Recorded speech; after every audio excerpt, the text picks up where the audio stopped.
Legend ZA has yet to release, but with the most recent teaser, they have already told us the entire plot of the game.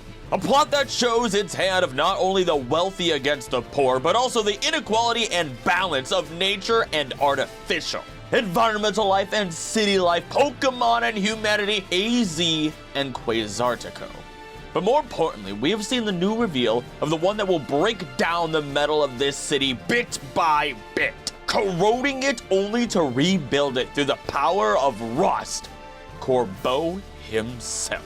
Hi there, I'm Krillic, and as someone who has broken down many theories, timelines, and especially deep ecology of regions from Kanto to Alola, this game was made for me to analyze. As always, I will not just be using what we already know, but also real-life information that is likely the inspiration from what we have already seen, or for what we have already seen, and what we will see. Let's simply begin with everything we do know for a fact about the city and the three players at hand, AZ, Jett, and Corbeau. But let's start with the city of New Lumiose itself, the remodeled city. Pokemon describes our new Lumiose as the following. The story is set in Lumiose City, where an urban redevelopment plan is underway to shape the city into a place that belongs to both people and Pokemon. Compared to Lumiose City, as it appeared in the Pokemon X and Y games released in 2013, more greenery now adorns the city alongside facilities with a cutting-edge feel. And this is something that does happen in real life. Greener cities helps with power. You could get more solar power. It also helps cool down the cities overall instead of just having a concrete jungle. Makes sense. Now, in Lumiose City, spaces frequented by people, such as shopping arcades, cafes, and restaurants, coexist with more natural areas, such as waterfronts and verdant parks. At the center of it stands Prism Tower, the very symbol of this city. Now, all of this is very reminiscent of Haussmann's renovation of Paris in the real world. It included the demolition of medieval neighborhoods that were deemed overcrowded and unhealthy by officials at the time, the building of wide avenues, new parks and squares, the annexation of the suburbs surrounding Paris, and the construction of new sewers, fountains, and aqueducts. And what do we see in New Lumiose? Exactly all of these things. And it's all something we saw in the very first trailer we got as we surfed through those beautiful blueprints of the city. But there's a darker part to all of this, and it's something that I will tie into not only just AZ, but also what we know regarding Lysndre. Because in real life, there was a hotel by the name of Rue de Rivoli, which was a major focus of that renovation project, because the hotel would be used to welcome new guests for a massive festival that was taking place, very similarly to how Hotel Z is giving us shelter as a visitor to New Lumiose. And while there is no revealed quote-unquote festival in ZA, we do have the brand new attraction being the ZA Royale, attracting people from all over, even as far as Kitakami, but more on that in a moment. While all this is happening in the real world, what happened to the buildings that people lived in? The thousands of working class citizens and lower class individuals, well, they were just displaced, thrown to the streets to make way for all of these bright and shiny new buildings and locations that the renovation project focused on. Gentrification, if you would. This wasn't just them renovating, this was them getting rid of what they saw as unsightly. And people were part of that equation. And at no point did that ever technically stop, it was just hidden better. And I'll tell you now, Pokemon is not doing a great job of hiding it, with someone who wants to abolish public transport and anti-homelessness benches being there. Everyone is in suits, they're prim and proper, and everything looks a bit too much like a utopia. But I digress, we'll come back to that later, as there's one person that I want to talk about from Kitakami. This person has only just been revealed, but I thoroughly believe that he will be the linchpin to the major plot just as much as AZ or Jett is. Let's start by explaining how we know our new addition Corbeau is truly from Kitakami. He has been shown more and more by the community at large to be almost guaranteed to be related to actually be the father of Carmine and Kieran from the DLC of Scarlet and Violet. From his piercing golden eyes, his own facial expressions when he's angry, his dialect in Japanese, and their relation even goes as far as their Japanese names being inspired by the same plant, the currant. Not only all of that, but when we look at his clothing, we definitely get some strong inspirations from Pheasantipity, one of the loyal three back in Kitakami, and funnily enough, completing our little trio here. It's a little tricky, who in the family to label as representative of each of the loyal three in their own right, but I think I have it pretty nailed down. Because the funny thing about the loyal three is that they represent wishes and growth, but through negative or toxic means. The loyal three were said to be weak, stupid, and ugly, only to become strong, smart, and beautiful thanks to Pecharunt's influence after eating the mochi, or rather, after having the chains born upon their body. They break a bunch of eggs to make their omelet, in other words, and they're the perversion of dreams and Journey for Treasure that we get in the main games of Scarlet and Violet. So Okidogi is strength, and I can safely assume and state that Kirin is representative of that. He meets us and is constantly defeated. We are chosen instead of him when we meet Ogerpon, and no matter how many times he tries, over and over and over again, he just loses and loses. He swears at one point that he will get stronger by any means necessary, completely changes his look, and strong arms the Blueberry Academy League as he rules with an iron fist. He was even prepared to steal away Terapagos until everything went wrong. Kirin may have gotten stronger as a trainer, but he had left behind his morals, his friends, and even his own sister, as he put everyone around him down and wanted to stand on top to reach his goals, because nothing would stop him from becoming stronger. Eventually, he does learn his lesson, of course, but up next we have Carmine, who is actually represented through Monkey Dory. My reasoning behind this is that while the two aren't perfect parallels, we find that Carmine is consistently holding her true thoughts or withholds information from others, namely Kirin. And while most people might attribute Carmine to being a bit of a jerk, it must be stated that Carmine has extensive knowledge of Kitakami and its history. Carmine and the player visit the crystal pool to retrieve a crystal cluster in order to fix the mask of Ogerpon, where she showcases her extreme pride and knowledge surrounding her home.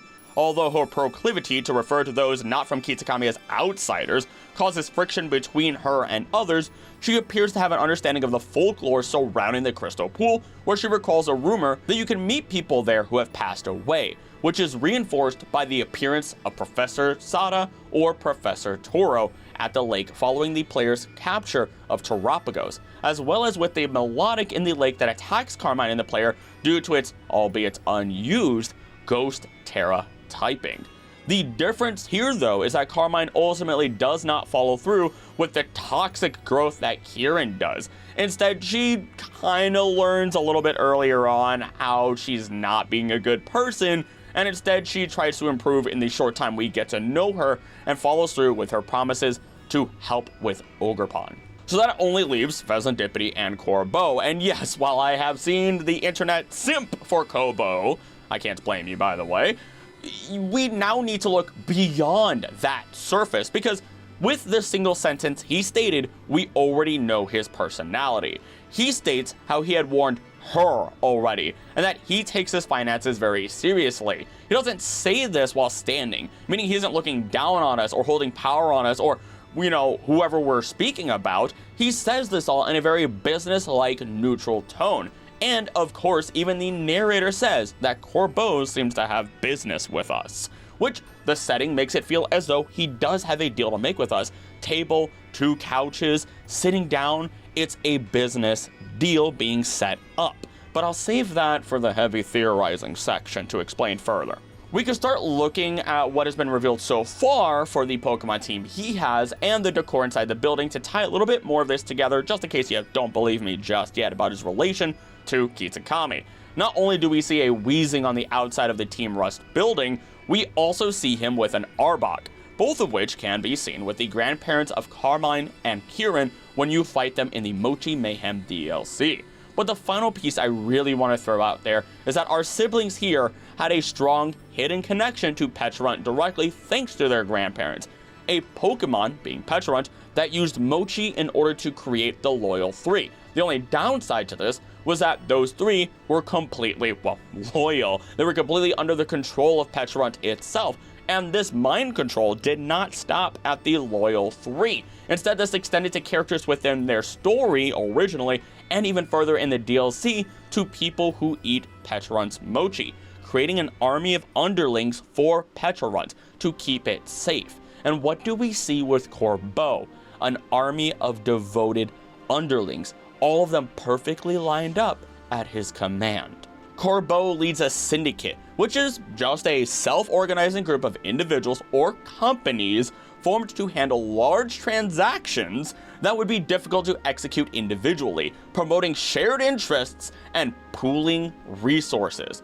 This lines up amazingly with the claim in the trailer that he has business with us and how he says he takes his finances very seriously. All while their symbol seems to be very, very close to that of the Yakuza, a group that does have a strict code of conduct, though that doesn't always mean that they do things in a positive light. But again, more on that later. I just really needed to cement the connection of Corbeau being from Kitakami, a bit of his personality, and how he holds on to strong inspirations and traditions from not only Kitakami, but also its relation to Johto or Kanto.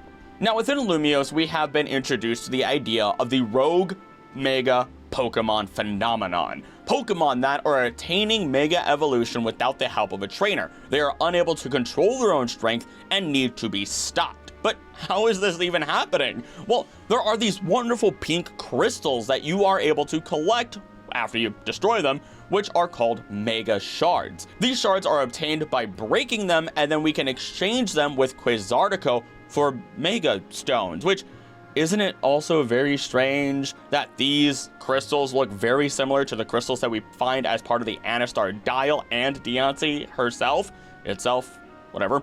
Well, this is no coincidence in the slightest, and the upgrade of Mega Stones sat in front of us all along. Every day when the game in Pokemon X and Y reaches 8 p.m., the rings of the sundial begin to spin one by one as the sun shines through the hole in the crystal. Falling sparkles from the sky also make it look like it's snowing both around the sundial and in the town itself. These sparkles stop after 10 minutes, and the rings themselves stop spinning one by one just after 9 p.m. In the post-game, after the player defeats Serena or Callum at Lumiose City, the player learns that Professor Sycamore is waiting at the sundial with information on the Mega Ring. At the sundial, Professor Sycamore tells the player that he has discovered a way to level up the Mega Ring. He tells the player to touch the sundial with it, and after doing so, he reveals that the Mega Ring will now resonate with Mega Stones that are underground. He explains that those Mega Stones can only be found while the sundial is active between 8 and 9 p.m. It will not work any other time. So what I'm hearing is that these pink crystals are maybe from our planet, but more importantly that they resonate with Mega Stones. And Diancie may genuinely play a much larger part of the story in this game this time around, considering those same pink crystals on their body. I also find it very interesting that the ZA Royale takes place at night, and if it begins at 8 p.m., we've got a lot of things lining up for us. Though back to what we know, this makes it very clear that all it takes is for a Pokemon to consume enough of these crystals and they will Mega Evolve, creating this rogue Mega Pokemon phenomenon that we do have before us. This is also where we bring in the important question: are Mega Stones natural or artificial? We know that AZ fired the ultimate weapon through the power of Xerneas and Yveltal. The energy had then changed evolution stones within the world into what they are now, being the Mega Stones. But these stones, filled with the excessive amount of infinity energy, also exist within the meteors we find in space, as Rayquaza is able to consume them in order to Mega Evolve on its own. Through this, it is really difficult to claim that Mega Stones are entirely natural. We have only come to accept them as a natural phenomenon at this point because they just kind of happen. They appear, they're underground, we find them, right? They have to be natural, but I believe that is just a small part in what is going on and what is presented as the greater battle between natural and artificial, because if they were created by the ultimate weapon, Were they truly natural to begin with, even if they used natural energy? Once again, we will come back to that later. What's more important is, again, continuing to establish the facts that we have before us. AZ was first introduced in the original X and Y games, of course, and these games held a lot of weight within the same conflicts that we are going to see within the Legends ZA game. Instead of explaining the entire story of AZ, I will instead give you what I believe are the 3 most important facts that we'll follow through with.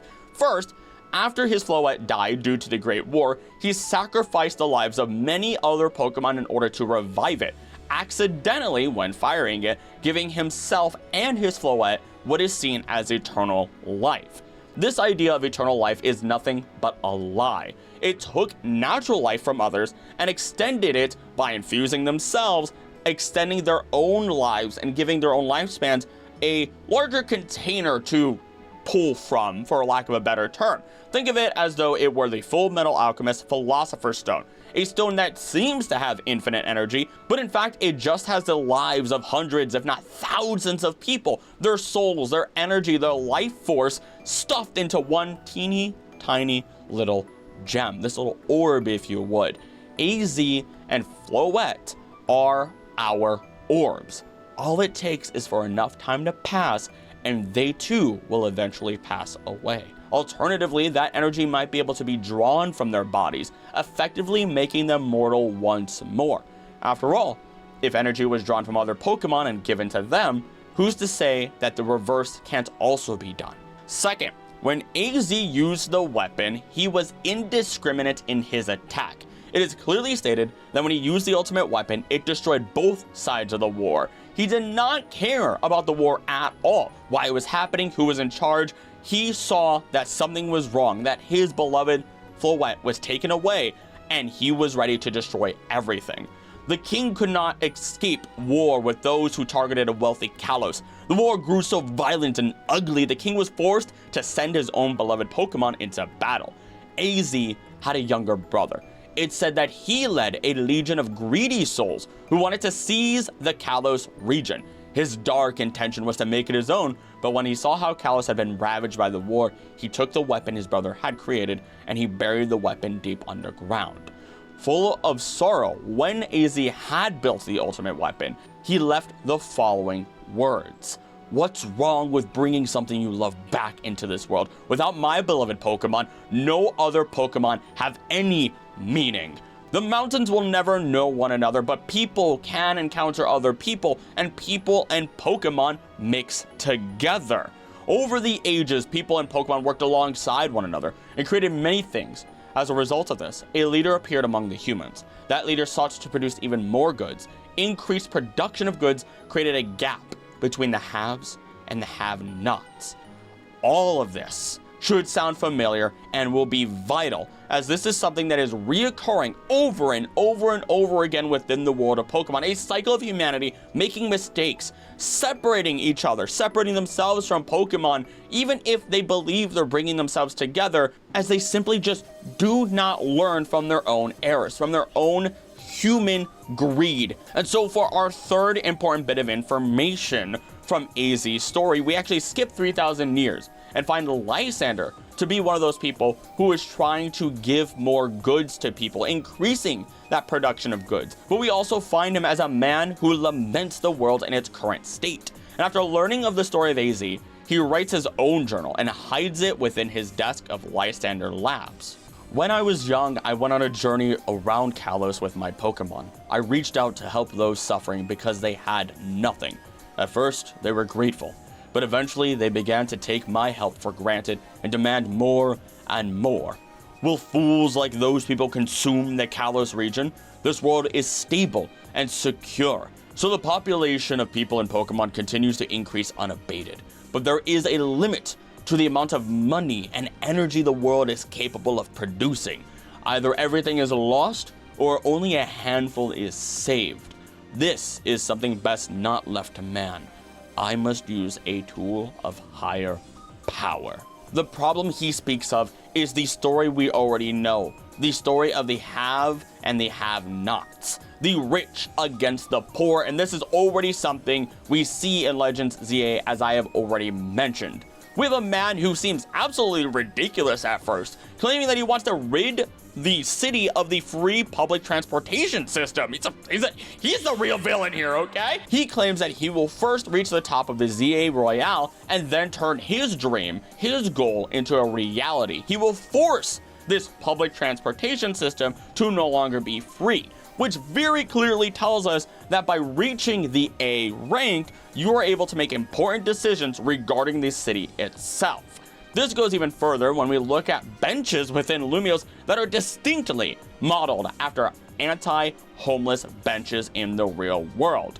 And by getting this, we start to paint a bigger picture, a picture that truly does tell us how history is just repeating itself. And I know what you might be thinking, well, that's just a coincidence, and I know for a fact that it is not.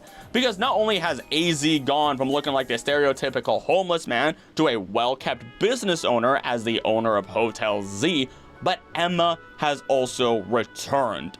Emma is the prime example and most in-your-face story, a beautiful story at that we have of Pokemon homelessness and illiteracy and so much more. So allow me to share her story, especially as you may not even remember her. In X and Y, Emma is a young girl living in a dark alleyway of Lumiose City with her Esper friend Mimi. She is initially an illiterate orphan who doesn't even have enough money to buy Pokeballs.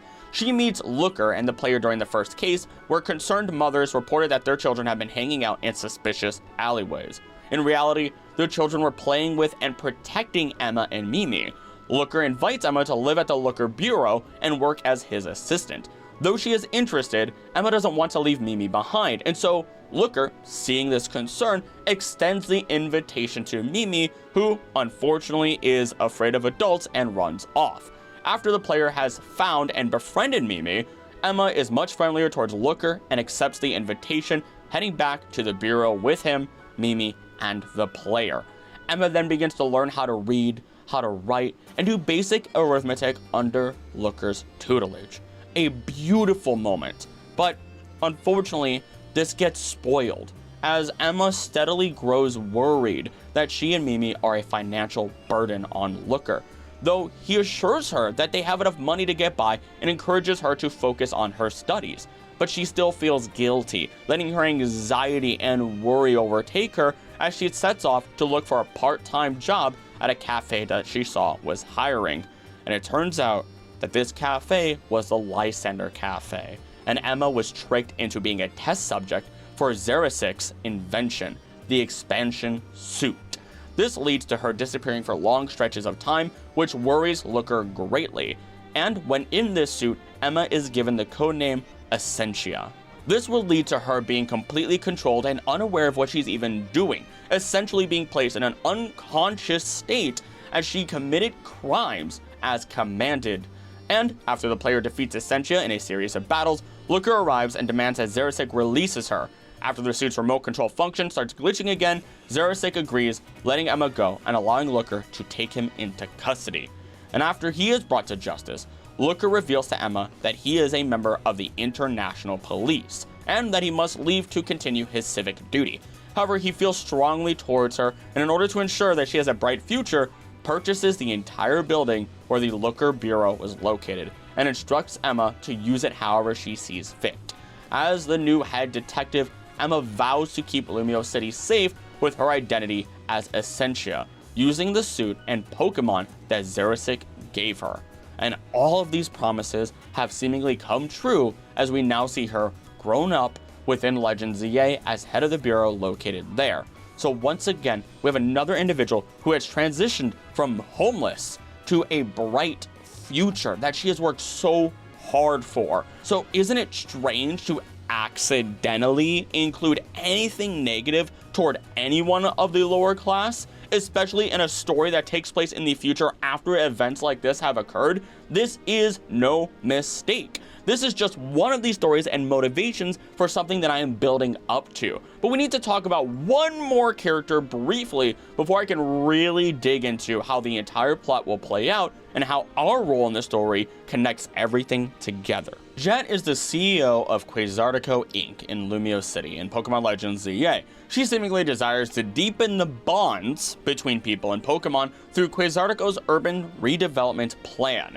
Vinny is her secretary there, and judging on by the fact that she bears a metal nut on her ring finger, not only is she married, but she is also a Steel-type trainer. Very funny that we have Steel and then someone who's part of the Rust Syndicate. Well, we know almost nothing else about her without speculating that she might be related to either Clement or Colress. Instead, though, because those connections might be superficial for the most part, I want to instead turn my head towards this claim of hers, to deepen the bonds between people and Pokemon through this plan of hers. Now, there are a multitude of areas that have been shown within our teaser trailers, from deserts to forests to general parks, and even streets that Pokemon can just roam around. And dear God, I cannot imagine what the insurance costs are going to be like in this city. That Buttlebee will flip my car. But in all seriousness, you can claim whatever you want about creating a natural area for these Pokemon, but ultimately there is nothing natural about this. They're on roofs, they're surrounded by the city wherever they go, the noise, the people, everything. This is no different than a zoo broken up between streets, which honestly makes it worse for the average animal.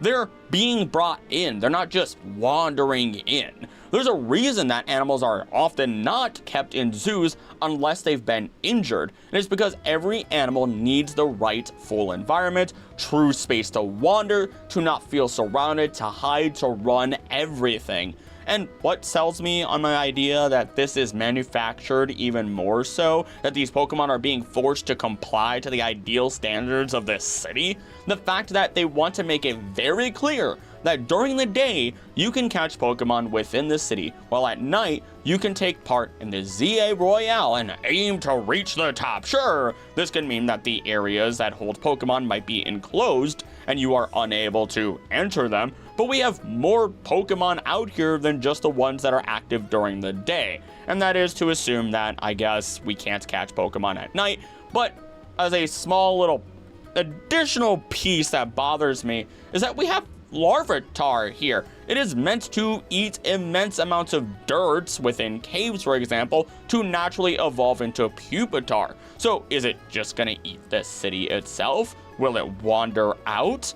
What's going on here? And just to clarify, this isn't me complaining that Larvitar is here. I actually really like the Larvitar line. It's me picking at Pokemon that do not play well with the urban environment, which I have confidence saying was intentional. But I won't focus too much on that, as it just will go down a rabbit hole that's not worth going down. Next up is that we are able to collect Mega Shards and bring them to Quasartico in exchange for Mega Stones. With the understanding that they are the center of this massive project, I would not be surprised were we to find out that they are creating completely new Mega Stones, if not using the Anastar Dial in some capacity to help them find those Mega Stones. Now, Mega Stones are often considered another example of the have versus the have-nots story. Mega Stones are special, they're scarce, they're kept behind lock and key of special individuals within the story of X and Y, or at least they were for all of those things.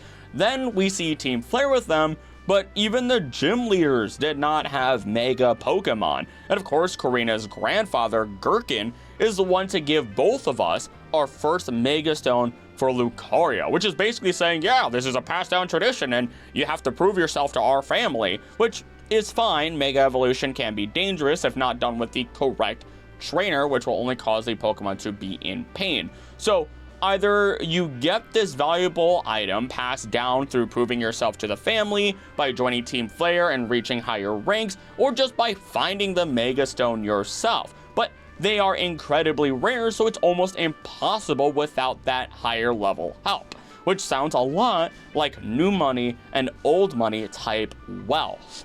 But now that I've brought them up, I think it's important to at least briefly talk about the elephant in the room. Team Flare is still here.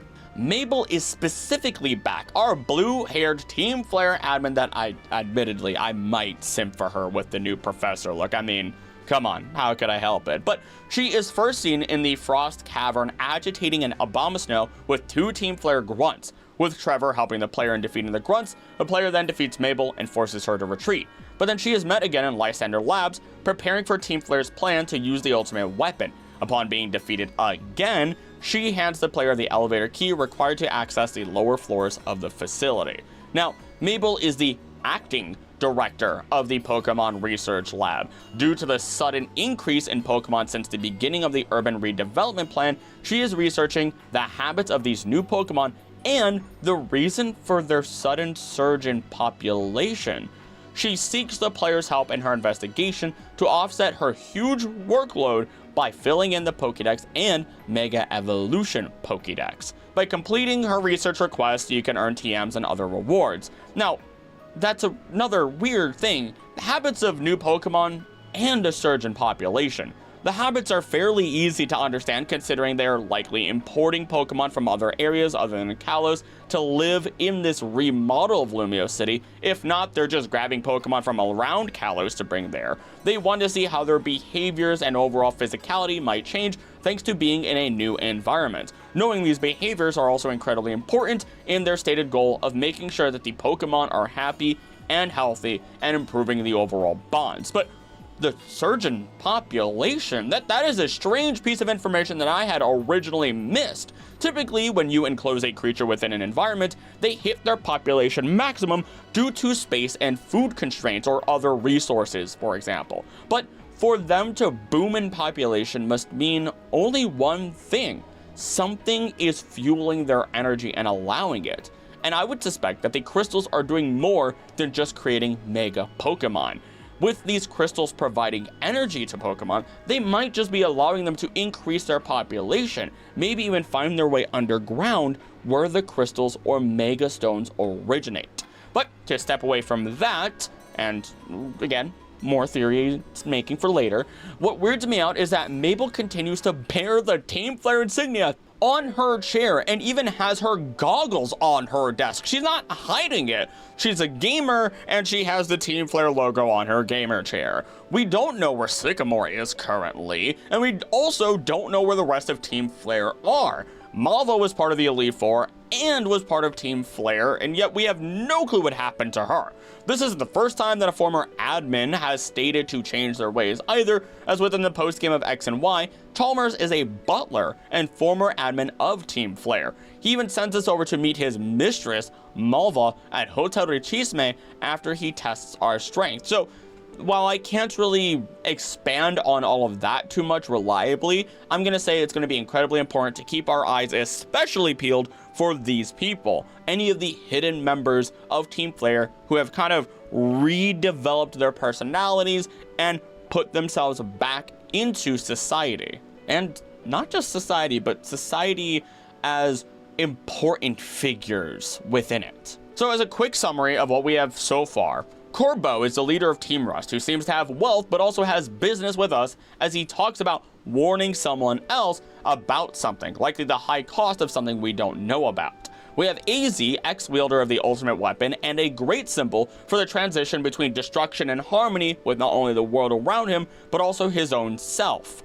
Then there's Jett, who is leading the creation of a city through the renovation project that combines nature and the artificial world together to try and strengthen the bond between Pokemon and people.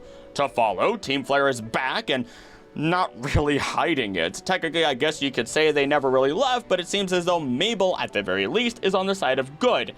Hard to know for sure, though. But then there's us, the player, who is part of Team MZ, and I don't have a lot to talk about when it comes to Team MZ because there's a lot of speculation, but I just don't have enough hard evidence to feel strongly about anything. But Team MZ is meant to keep the peace between people and Pokemon as we make our base within Hotel Z. We're basically Pokemon Rangers of Lumiose City. We also have strong connections with everyone that I've mentioned so far, which is going to turn us into a liaison between all the major forces of the story. And now, all of the facts have been laid out. So now I can begin my prediction for what our plot will be.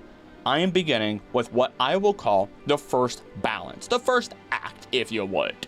Being the peacekeepers, we complete jobs throughout the day, help people, direct Pokemon to safer areas, deal with alpha Pokemon, whatever those red-eyed Pokemon are, you name it. Our jobs will be similar to that which we see within Pokemon Legends Arceus as we help people and Pokemon become closer together. As these bonds are increased, they actually power the city more and more. After all, the bond between people and Pokemon is what drives Mega Evolution, and that is what Jett is after. It's not about the actual connection, it's about harnessing the power of positive bonds and fueling the city, making it self-sufficient and bringing in larger crowds for more money.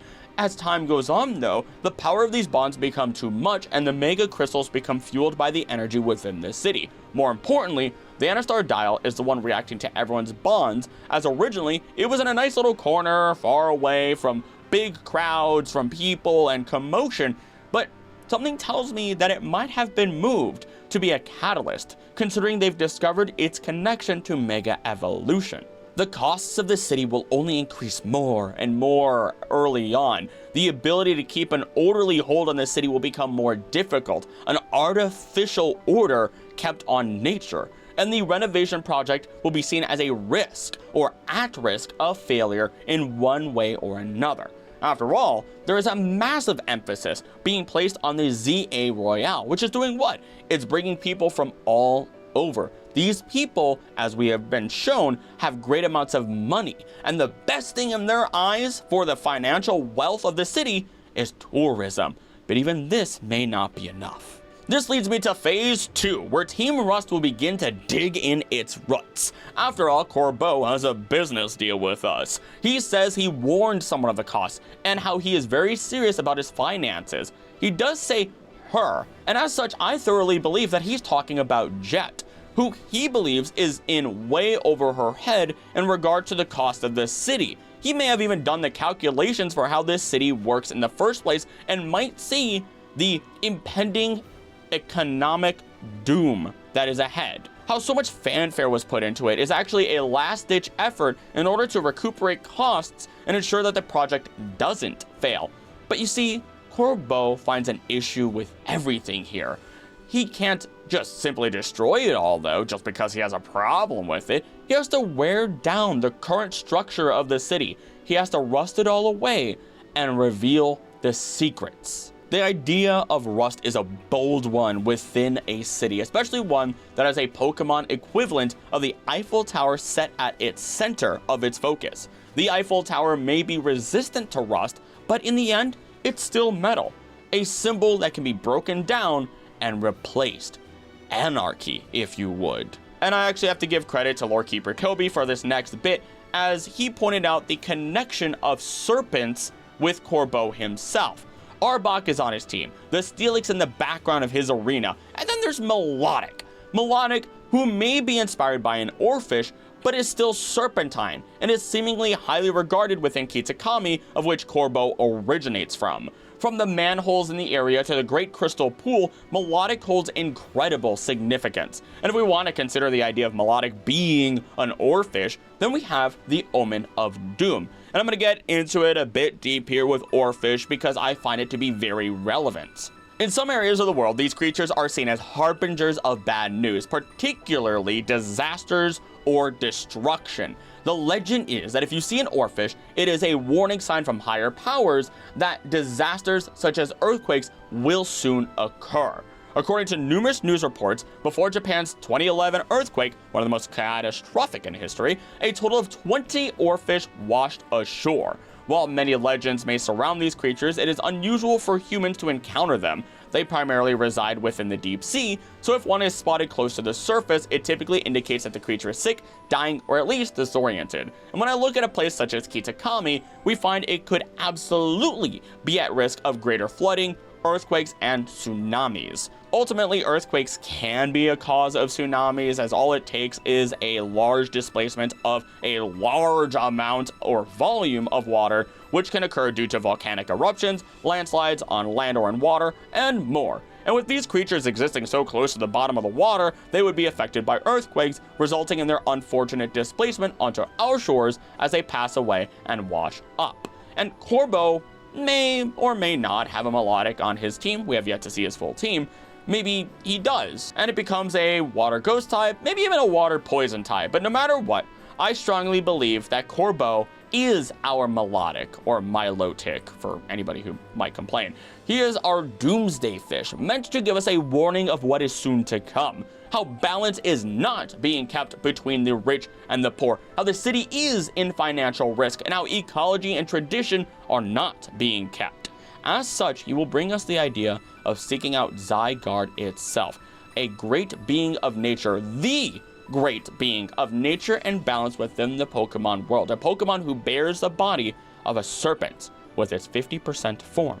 What's fun about the 50% form is that it states the following. It's thought to be monitoring the ecosystem. There are rumors that even greater power lies hidden within it. Some say it can change to an even more powerful form when battling those who threaten the ecosystem. And we know that that is true personally, but Corbeau may find that these rumors might be true himself and will aim at bringing them into reality as a form of protection. After all, it would make the most sense to someone like Corbeau to be willing to rip something apart and rebuild it as he sees fit, thanks to him growing up with the story of Pecharunt. But rather than understanding the true story as we know it, he grew up with the idea that Pecharunt and the Loyal Three were heroes, individuals that may be afflicted with the poisonous mochi, an arguably harmful food, but a necessary evil nevertheless. So with the mindset of seeing the snake as a sacred creature and the willingness to rust everything down in the city before him, to tear it down for a greater good due to what he may see as corruption, Corbeau will propose the following to us at some point along the story of the game. This city is unnatural. It is a mockery of what nature is, and yet it continues to be built and thrive. This is not a place of equality, but instead another way to separate those with wealth from those that have nothing, to give everyone a rank, to label them. I want to reform this city by reaching the top rank within the ZA Royale, by attaining the rank of a top A trainer. You bear respect, authority, and even command over the city. So I implore you, after what you have shown me, to join our syndicate. Corbeau will do what he must in an underhanded fashion to not destroy the city, but to break it down bit by bit, rust away at the infrastructure so that way he may reform the city in what he deems to be a better image. The very idea of an anarchist. His twisted sense of justice, of being the hero due to the influences of Pecharunt's story, will bleed out into his actions more and more. But there's a good chance he isn't the only one that will run into issues. Zygarde within the trailers is checking in on a number of different locations, one of which is AZ's hotel, and as we look at that hotel, it has vines growing over it, being a visual representation of the attempt at balance between nature and the city itself. And while I didn't notice any other significant places in which it is shown, it's still watching over the city, almost as though it is worried, and that Zygarde is continuing to monitor the balance of Lumiose. After all, it is said that it only enters its 10% form when it needs to make quick work of an enemy. It can hold the form only for a short time before it begins falling apart, but it is also skilled at close ranged combat and can run at speeds of 60 miles per hour. It's almost as though it's just an emergency or recon form.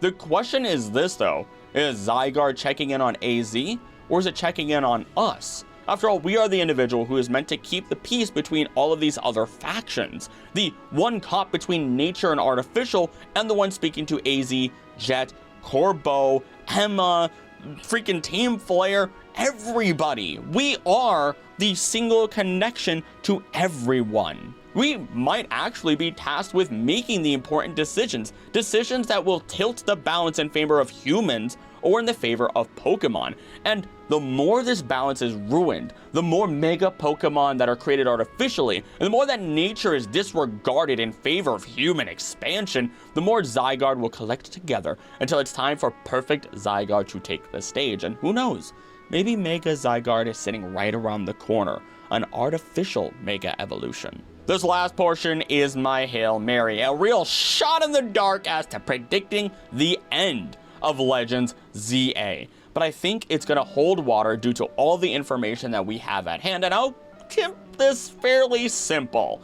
By the end of the story, it will be revealed that under the city, the Anistar crystal has grown to an immense size. Mega Pokemon will be going rogue everywhere, and since they don't have a trainer, they will all be in an immense amount of pain. And even when we save them, they will all be at the risk of passing away. Maybe they will turn to stone before our very eyes.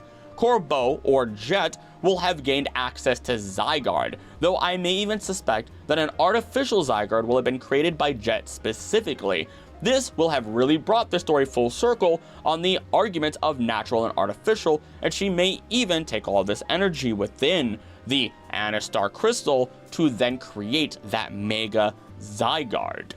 And who knows, maybe we'll have regular Zygarde and they'll do a giant battle. Anywho, back on topic, we will have reached the top rank of the Royale, and so it will be up to us to solve these issues at hand more than just our normal rank within our team. We were at the bottom. We know what it's like to start at the lowest rank where we had little to nothing to our name, and then we've reached the top, likely having met many people. Some wish to take advantage of others poorer than them, while others are individuals who only wish to improve the city further for all in true equality. The story of the rich and the poor, the have and the have-nots, will come to its conclusion in our final decision. And it won't be the first time we've ever made a decision like this. After all, we were given the decision on whether or not to fire the ultimate weapon back in the X and Y games, even though we were tricked. But finally, as we stand there in the wake of the disaster, after all is done, a sacrifice might be made. AZ and Floette have taken and used the energy of the lives of hundreds, if not thousands of Pokemon through the use of the ultimate weapon. Now it will be time to give back to all those that were lost. They will become mortal once more, and they may even pass away, their lives having served the world that they took from, and they leave behind Hotel Z as a final testament of the necessary balance between Pokemon and humanity itself. I will admit, I so desperately wanted to talk about Team Flare, but I just don't have enough information to come to a conclusion. The only thing I can purely speculate on is that in a number of mediums, while Lysndre disappears, he used the function of the ultimate weapon that would grant eternal life.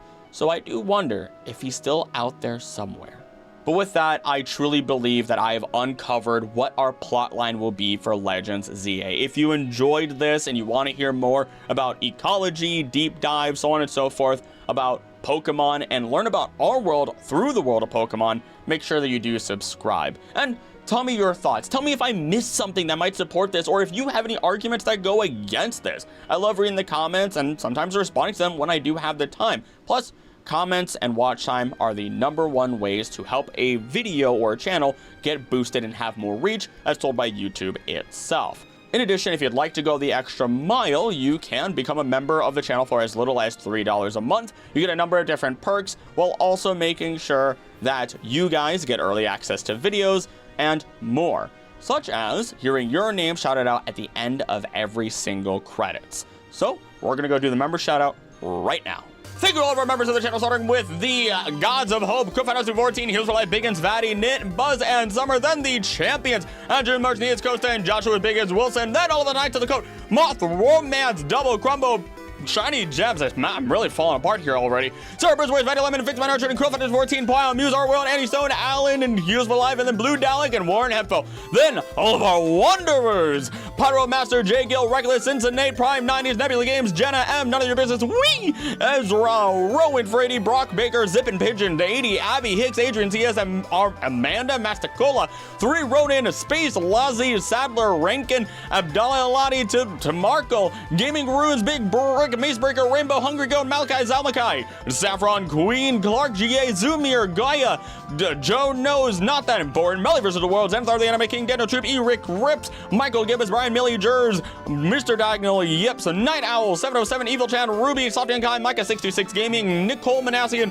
Kristen, Sandwich Boss 70, whatever this is, Vanny Samaru, Max Supreme, Desporty, Yamper, Michael Stein, Yolan Figment, Lost, Wisteria, Medico T, 73, Spurgalicious, Sydney House, Ms. Zora, Dakota Couch, Brad Sundimer, Drixel, Carl Jean, Hunter Ow, Sign Kassam, Rebecca Connor, Hune, Jabby W, Memento Mortem, Corn, Marshy, Edward, Kasowski, Thetica Fox, Nerders, Freeberg, Hag, Eddie Cadabra, King Pie, Jacker Frost, Rexus, Ivy, Annie C, Jacob Square, DJ Monk 23, Squidwater, Rice Smith, Gamer, Bad Dragon, Just JM, Star S, MD, Horsel Cocktail, Telumiel, Gwendolyn, Eastscanner 072, Andrew Frost, Peak Anonymous, Summons Law, The Knock Nuyen, Ian Ray, Big and C9, Corner of the Cop, Unsealy, King Jojo, Tavorian Skies, Daniel Tracy, Garrett Hoffman, Rosef, Dylan Peters, Malachi Burkhardt, and otherwise. And thank you all for being members of the channel. If you like to support the channel, become a member for as little as $3 a month. It helps the channel immensely. Why don't you go check out one of my ecology series if you haven't already, or my Pokemon Iceberg series. I don't know what video I released right before this. This video is probably coming out right after the anime Pokemon, the exclusive anime Pokemon. So if that's out and you're not a member, go check it out because you haven't seen it already, I almost guarantee. But with that, as always, thank you so much for watching. Don't do the thing I want to do. Don't do the thing I would do. Please be nice to each other. I love you and I'll see you next time. Bye!